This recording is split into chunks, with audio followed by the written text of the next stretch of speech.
what I want to talk to you today is both about my work as a historian of prisoner rights movement, but also as an activist participant in it. And specifically what I want to talk to you about today is the question of strategy. Strategy matters a great deal, right? Because it's the difference between speaking and being heard. I think in these academic settings and spaces, we academics, generally sort of overeducated people, right? We like to talk about politics, and we're really good at talking about politics, many of us, at least in the room. Right? Because asking critical questions, thinking with nuance and sophistication is the exact reason why we wanted to get PhDs, right? And that's really crucial, that's really important. But I think, as Todd was saying on the last panel, that we have this opportunity, right, for things to be different. And I think we have not just the opportunity, but I think we are also at the precipice of a new movement against prisons, against the carceral state more generally. And that, I think, is relatively rare and really important. And so I think if we're actually going to talk about the question of what it means to get out of prison, right, as a society, we need to take the question of strategy very seriously. So I'm going to do various sort of cursory overview of what I see as some of the strategic claims of the prison movement in the 60s and 70s, and talk mostly about what I see as the strategy emerging today. And I have a very hastily compiled PowerPoint to guide us through that, right? So in the 60s and 70s, I think the prisoner rights movement of that time was really motivated by this idea of revolution, right? It came from the social movements of the time period, was responsive to the social movements, a kind of really crucial back and forth between the long civil rights movement that went into prison and the folks that came out of prison, even if they physically did not come out of prison, right? But their ability to take the revolutionary movements in the Third World and in the US and translate that specifically into a movement based in American prisons for their destruction, right? This is what gives us figures like George Jackson, the Attica brothers, Assata Shakur, and Angela Davis, and some of the pictures we see on the wall over here, right? And countless others, right? People that were shaped by the movements of that period in black communities and brown communities and throughout the Third World, and who then also gave back to those movements, right? So the prison movement of that time pursued what I call a strategy of visibility, right? The idea was to expose what was happening in prison, to expose the torture, the abuse, the sort of fundamental connections between white supremacy and incarceration, with the hopes that, or with the understanding that if people only knew, right? If they knew what was happening inside prisons, that they would revolt and rise up not only against the prison, the specific prison or the prison as a regime, but the society that created and sustained those prisons, right? And at its best moment, the prison movement of this time period was a broad coalition that brought together prisoners, a wide range of social justice activists, academics, attorneys, musicians, artists, and on, right? And each one, I think, was motivated by this attempt of visibility, right? I think there was also a rare thing in that coalition, right? In that it was very multiracial and yet at the same time oriented around the black prisoners and the leadership of black prisoners, right? So to have that balance between something being both multiracial and steeped in or committed to a project of black liberation, as historians in the room know, is a rare thing in American history. And it had many problems, propensity towards internecine violence, sectarianism, cult of personality, and beyond. But it was a telling sign that the racial divisions of US society, which were so intensively reproduced in the prison, could at the same time be challenged and even temporarily overcome in the prison, right? Through the episodic uprisings in places like Attica, that's been mentioned several times today, but also in Soledad and San Quentin, in Auburn, in Lorton, and on, right? So in the years since 1980, very quick history, right? That coalition has frayed, which is not to say that the critique of prisons was gone from this era of mass incarceration's rise, right? Lots of the journalists who were writing, many of the journalists who were writing stories in the 70s and some new ones continued to write those stories about what happened as America continued to build prisons and become ever more harsh society, right? Several academics, continued to fight the good fight, as Todd and others have made clear, right? Several artists have beautifully tried to depict in different ways what was increasingly being called the prison industrial complex. Right? And the politically active prisoners in prisons throughout the country continued their work, right? Continued to mentor people on both sides of the walls, were at the front lines of fighting the AIDS epidemic in prison, making those connections between inside and outside, and circulating their writings and art. I think these efforts produced several important organizations such as Critical Resistance, the Jericho movement, a slew of scattered defense campaigns, and many others. Right? And all of these organizations, I think, had a useful political analysis to contribute, but I think never in the sort of 80s and 90s congealed into a sort of coherent strategy that was agreed upon and used by a movement more broadly than particular organizations. Right? So prisons proliferated and yet became more inaccessible. But I think we're in a new era. Right? There's a new coalition emerging. It involves many of the same types of people that were participating in the 60s and 70s movement, but also a range of other people, of other sort of demographics. I think especially important here is the dramatic involvement of queer and trans people and activists and communities in movements for prison abolition, right? And the ways in which the experience of confronting the gender binary has led itself to a critique of the prison as an institution itself invested in rigid binaries and state violence, right? So these movements that are happening today, I think, combine radical critique, direct action, and tangible goals focused on reducing the reach of imprisonment. Right? And I'm going to call this a strategy of decarceration. I think it is also a coalitional strategy that works to shrink the prison system through a combination of pragmatic demands and far-reaching, open-ended systemic critique. It is both the call to close prisons, to let people out, to curtail policing, but the equally, if not even more expansive call to build communities. Right? It is the one no and many yeses that the Zapatistas talk about. Right? So rather than juxtapose pragmatism and radicalism, as I think many people would like to do or have done in the past, I think the strategy of decarceration is one that seeks to hold them in creative tension. Right? I think we're in a moment now when, as an organizer from the TAM's Year 10 project, and some of their work is on display in the back, said we can call for the closure of prisons as both an economic and a moral necessity. Right? And the fact that we have an audience to do so, and I think can actually possibly be successful in doing so, is part of what makes this moment unique, and I think this movement unique. Right? So many of the conditions that made prisoners political subjects in the 60s and 70s, we have yet again. We have an incredible growth in inside-outside collaborations and prisoner self-activity in the context of a dramatically shifting economy. Right? So just as the economic crisis of the 1970s gave us mass incarceration, it's possible, right? It's not preordained, a given by any means, but it's possible that our current economic crisis can also give us a strategy of mass decarceration, right? If we work at it. So I think we are now in a moment of widespread prison activism. Just in the past 2 years alone, we've seen a slew of strikes. Forgot to show you that one. We've seen a slew of strikes in prisons around the country, including labor strikes in Georgia, hunger strikes in California most centrally, where more than 12,000 people participated, but that also sparked further hunger strikes in Virginia, Ohio, North Carolina, and elsewhere. And that these strikes have come from people who are serving time disproportionately in long-term solitary confinement, the kind of places that Raphael was showing us, speaks to how far what we have to struggle against, right? How dire the conditions are in American prisons today. But it also speaks to a new mood of opposition and possibility, right, that exists inside American prisons. Because you don't engage in that kind of life and death struggle if you don't think you have a chance to win. And that possibility, that sense of action that's happening inside is also mirrored by social movements on the outside. So also in that past 2 years, we've seen People's Movement Assembly at the US Social Forum in 2010, where prison activists from around the country passed a resolution saying that social movements in the US do not want prisons.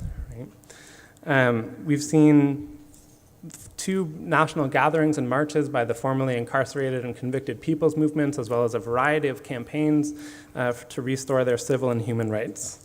We've seen growth of organizations like Students Against Mass Incarceration, the Campaign to End the New Jim Crow, and similar groups. I think perhaps the most significant and exciting has been the Immigrant Rights movement, right, that has challenged incarceration beautifully and dramatically by actually, in Phoenix, Arizona, shutting down Sheriff Arpaio's jail, right, through civil disobedience, as well as in other parts of the South where undocumented youth have voluntarily gotten arrested in order to report on the conditions inside detention centers and to try to do some organizing inside. Of course, the Occupy movement also plays a role here in the police violence that they experienced that then resulted in the February 20th National Day of Action, Occupy for Prisoners. So I've laid out this idea that there is a strategy that people are pursuing, but of course, having that strategy doesn't guarantee success. The contemporary prison movement faces many obstacles, right? And some of which we've heard today and more than we could actually go into. I think there's a real risk of neoliberal co-optation of this idea of prison reform, so to speak, that we've seen certainly in Pennsylvania, but also around the country, to take this idea of justice reinvestment, this idea that comes from movements saying, give us the money back, right? This is our money. We don't want it going to prisons. We want it going to our communities. And instead seeing that diverted into more policing, into the most conservative elements of victims' rights, the just shuffling people from state prisons to county jails, and so on and so on. But I also think there are questions of our own capacities to succeed. We know that prisons are bad examples of intersectionality, right? They aggregate diverse forms of oppression across race, class, sexuality, citizenship status, HIV status, mental illness, and so on. So the movements against them will therefore need to be powerful in poignant examples of good intersectionality, to be pedantic about it. So they will need to unite people across a wide range of issues and sectors on both sides of prison walls, right? This includes people doing work around reentry, people organizing around HIV and AIDS, environmental and education justice activists, those working to aid prisoners in their efforts to self-educate or be artists, those supporting political and politicized prisoners, and countless, countless others. Okay. This is the coalition that's emerging in groups like Californians United for a Responsible Budget, Decarcerate PA, formerly incarcerated and convicted people's movement, and others. Right? This is the strategy that I think in practice. So politics is always a messy game, but momentum is rare, and that's what we have in this moment, momentum. I think we need to discover the balance of a movement that can be home for people from all sectors of society, coming together in common cause against the greatest human rights issue of our time. The fight against prisons is both a targeted campaign and a broad-based struggle for social justice, which means that our movements must include the leadership of those directly affected, while at the same time work to understand that prisons affect us all. And I'm reminded as I get dry throat that I encourage you all to applaud and cheer, and seeing very little of that.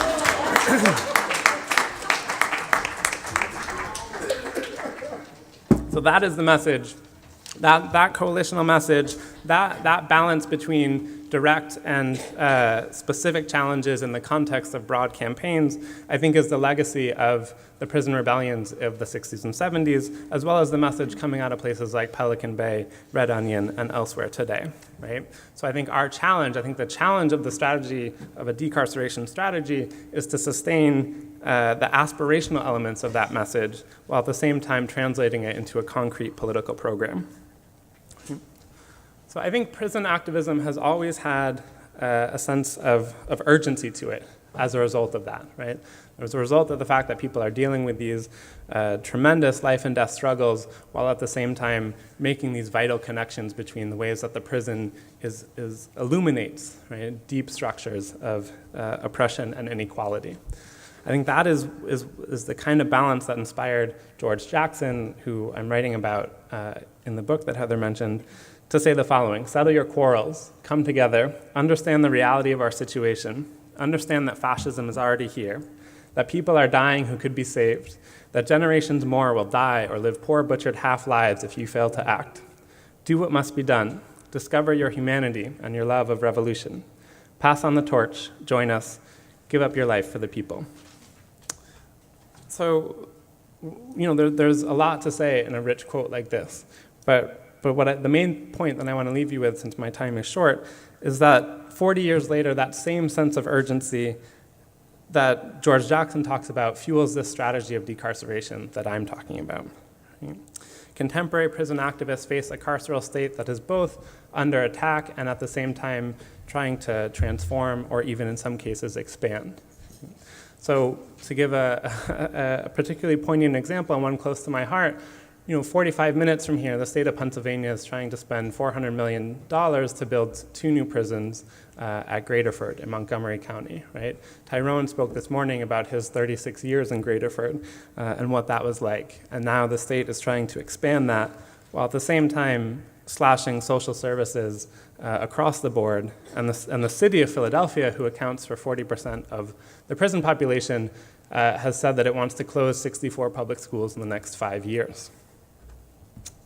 So, it is for that reason, and as part of a growing campaign, that 7 members of Decarcerate PA, an organization that I have the esteemed privilege to be a part of, last week blockaded the construction site by sitting in with desks, apples, and a little red schoolhouse saying, "Fun schools, not prisons."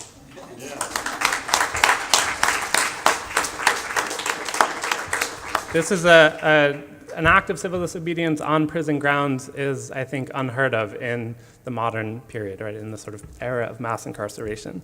This is huge. Right? Imprisonment is space-specific, and I think we are finally at a place where we actually not only need to, but I think can intervene in that space directly. Right?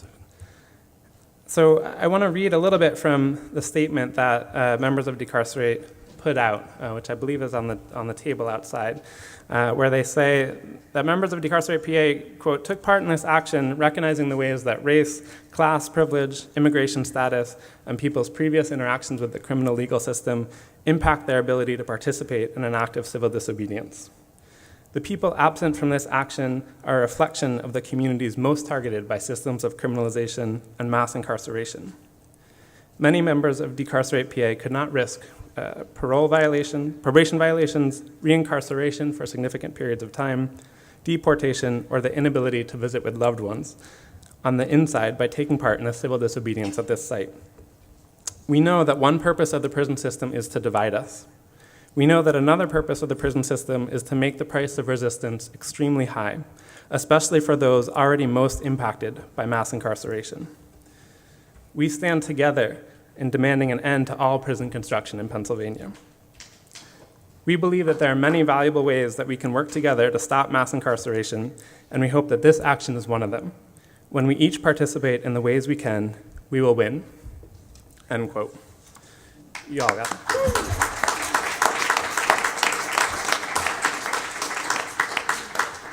All right, this is my pitch here. We now have a window to create change. To create, I think, even big change. In what has been more than 40 years of almost uninterrupted punishment. We need good ideas now more than ever, but too often critiques of imprisonment have been stuck in the realm of ideas. Ideas and intellectual discussion have been our only ways to sort of voice, or not our only, our main ways to deal with our opposition to this carceral state. But things are changing, and they won't change for the better by themselves. So we need ideas and practice. We need people in the streets. We need to work collectively and across sectors. And we need money. 7 members of Decarcerate PA who were arrested without civil disobedience now face charges as a result, possibly in the tens of thousands of dollars in terms of legal fees, court fines, and the like. So I want to encourage you, either out of your moral conviction or out of your desire to celebrate my 31st birthday today, to donate what you can at the Decarcerate PA table in the back. Because I think now, in this moment, we must all be activists. Critique, exposure, visibility mean little without organizing, agitating, and mobilizing. We must continue to work rigorously for the best, richest analysis of the causes and consequences of the carceral state as part of a larger structural critique of inequality. But let's also be on the move, because it's going to take all of us to win, because we must win, and because we can win. Decarcerate PA, decarcerate the US. Thank you very much.